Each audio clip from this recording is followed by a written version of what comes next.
जय हिंद, वंदे मातरम, जय संविधान।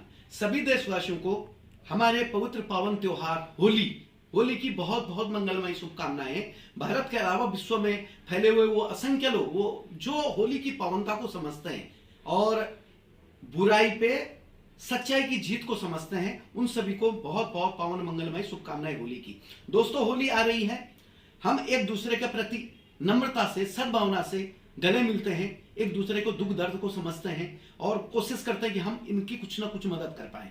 और होली तो वह है कि जब कहते हैं कि होली का, जिसे न जलने का जिसको वरदान मिला हुआ था, जब वो बैठती है आग के अंदर में और अपने उस भांजे को लेके बैठती है, लेकिन जल जाती है। वो इसलिए जलती क्योंकि उसके मन में बुराई थी, उसके मन में पाप था, उसके मन में एक ऐसी हिंसात्मक सोच थी, इसलिए वो जलती है और तब से ही होली मनाई जाती है। तो होली का मेरा कहने का मतलब है कि होली मनाओ, खूब धूम धड़ाके से मनाओ, सूखा रंग खेलो। मैं ये नहीं कहूंगा कि बहुत पानी की बर्बादी मत करो। मेरा ये संदेश उसके लिए नहीं, मेरा संदेश इस चीज के लिए है कि ये जो होली आ रही है, आपने इस होली में एक संकल्प लेना है कि जो आज हमारी धरती से, प्रकृति से, खेतों से, खलिहानों से जो पेड़ खत्म हो रहे हैं, धीरे धीरे पेड़ों की कहीं भी संख्या ही नहीं बची है। ये जो प्रकृति हमारी माँ है, हम उसका सर्वनाश करने पे तुले हुए हैं। अरे ये श्रृंगार है प्रकृति का, खेतों का, खलिहानों का।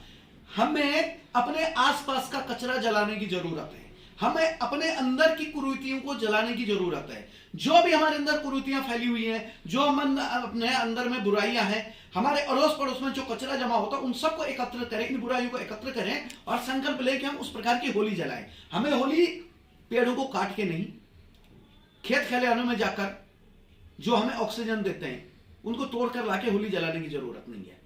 और दूसरी बात कि ध्यान रखें, छोटे बच्चे खास करके, कि गुब्बारों के अंदर में केमिकल्स के रंग भर करके लोगों के ऊपर में ना फेंके, क्योंकि आजकल जो रंग आ रहा है वो प्राकृतिक रंग कम है, केमिकल्स वाला रंग ज्यादा है। चाइना या फिर पता नहीं विभिन्न देशों से, राज्यों से जो बन के आता केमिकल्स वाला, उस रंग से बचें।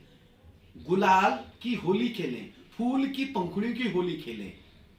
या फिर अगर आपको पानी खेलने का शौक है तो आप कोशिश करें कि कम से कम पानी इस्तेमाल करें, मगर उस पानी के अंदर में केमिकल्स वाला रंग न डालें। आंखों की रेटिनाओं को, जिनको सांस की तकलीफ है, उनको जो तकलीफें होती है वो केमिकल्स के रंग से होती है। आपको उस केमिकल्स के रंग से बचना है। आपको उदंगरबाजी से बचना है कि हमारे पवित्र पावन त्योहार को, जैसे अभी पूर्व में किसी एक फिल्मी हीरोइन ने, कोई जो डांस कोरियोग्राफर है, उसने हमारे को बोला कि हुदड़ंगियों का त्योहार है होली। ऐसे लोगों के मुंह पे हम तमाचा तब मार पाएंगे जब हम अपनी होली को बड़ी पावनता से, पवित्रता से, शालीनता से मनाएंगे, एक दूसरे का मान सम्मान करते हुए मनाएंगे और अपने अंदर की बुराइयों को खत्म करते हुए मनाएंगे, अपने आजू बाजू अड़ोस पड़ोस का कचरा जमा करके मनाएंगे। ये वो होली है।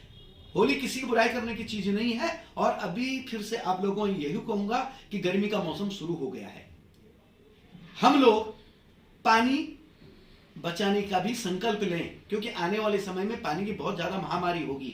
मैं ये इसलिए नहीं कह रहा हूं कि होली में आप पानी बर्बाद करते हैं। अगर हम होली में पानी बर्बाद करते हैं, बहुत सारे ऐसे त्योहार हैं जहां टैंकरों से पानी बर्बाद होते हैं, लेकिन पानी बचाना हमारा संकल्प है, क्योंकि पानी बनता नहीं है, पानी बचता है। पानी आज तक कोई वैज्ञानिक, कोई कंपनी नहीं जो पानी बना सके, इसलिए हमें पानी बचाने की सोच रखनी है, केमिकल्स रंगों से बचना है। और तीसरी सबसे महत्वपूर्ण बात कि प्रकृति का ध्यान रखना है और किसी भी मुक्के प्राणी के ऊपर में हमने रंग कलर नहीं डालना है। अपनी निजी खुशी, अपने परिवार की खुशी, अपने अड़ोस पड़ोस की खुशी की खातिर उन मूक प्राणियों को जो बोल नहीं सकते, अपनी संवेदनाएं किसी को दिखा नहीं सकते, उनके प्रति भी हमें सचेत रहना। वो भी हमारे अपने अंग हैं। हल्का सा गुलाल का टीका लगा के, खुशियां मना के हम उनके साथ होली की खुशी दे सकते हैं। फिर से कहूंगा कि आप लोग पावनता से ही होली मनाएं और सभी देशवासियों को फिर से बहुत बहुत मंगलमय होली की शुभकामनाएं। जय हिंद, वंदे मातरम।